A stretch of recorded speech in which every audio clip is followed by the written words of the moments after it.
बुजुर्ग थे ना, तो वो दिल्ली में सुबह का थोड़ा बहुत नाश्ता, गरीब आदमी थे, बुढ़ापा भी बड़ा था, नजर भी कम ही आता था, तो वो सुबह के टाइम कुछ थोड़ी सी दुकानदारी करते थे, नाश्ता वाश्ता लगाते थे रिज़्क़े हलाल के लिए। उनको ना लोग खोटा सिक्का दे जाते अक्सर। खोटे सिक्के का पता है?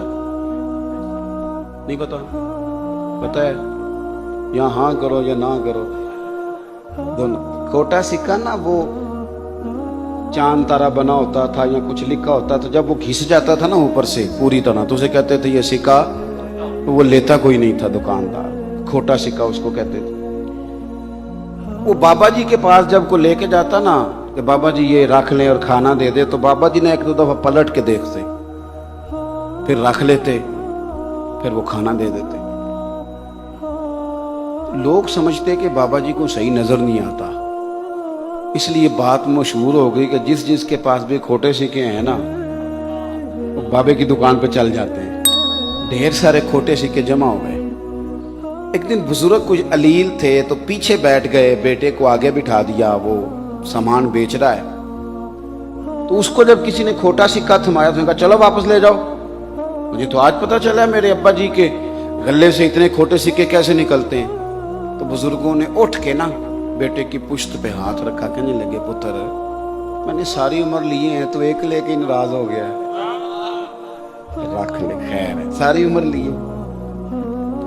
बच्चा बड़ा हैरान हुआ, वो बंदे भी सुनने लग गए, कहने लगे बाबा जी आपको पता चलता है खोटा सिक्का? कहने लगे बिल्कुल पता चलता है। लेते क्यों हो? सोच देखो। कहने लगे ले इसलिए लेता हूँ, दो बातें मेरे ज़हन में इसलिए ले लेता हूँ। एक तो बात यह है कि तुमने खोटा सिक्का किसी और को दे के भी तो लूटना ही है ना, तो मैं चाहता हूं मुझे लूट लो, बाकी मुसलमान बच जाएं। मुझे लूट लो, मैं ढालू ना, ये अखलाक है मुसलमानों का। मैं लुट जाता हूं, मेरा गुजारा चलता है, मेरे खर्चे थोड़े, कोई और ना लुट जाए।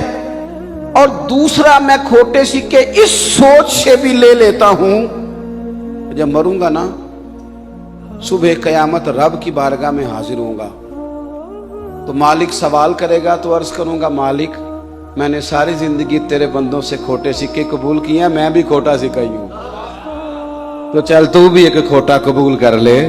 सारी जिंदगी तेरे बंदों से।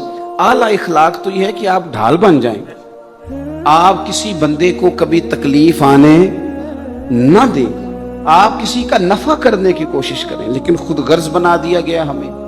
इस तरह का माहौल दुनिया में बनाया गया कि हर बंदा खुद गर्ज नजर आता है, किस तरह माल खाया जा सकता है। बल्कि अल्लाह माफ करे, शादी ब्याह पे भी देखा जाता है कि पैसे कितने मिलेंगे, फायदा। ये हमारी मजहबी महफिलें हैं। मैं तो खैर अब कुछ बीमार भी हूँ और कुछ मेरी मसरूफियत भी बढ़ गई है, जलसों पे ज्यादा नहीं जाता, और इसलिए भी नहीं जाता कि बड़ी तकलीफ होती है बाज़ों का, जब महसूस होता है ना इतने में नात भी की, इतने में तिलावत भी की, तो ऐसा लगता है जैसे हम किसी बाजार में बैठ गए, ऐसे जैसे माज़ अल्लाह ताला हमें कोई खरीदेगा।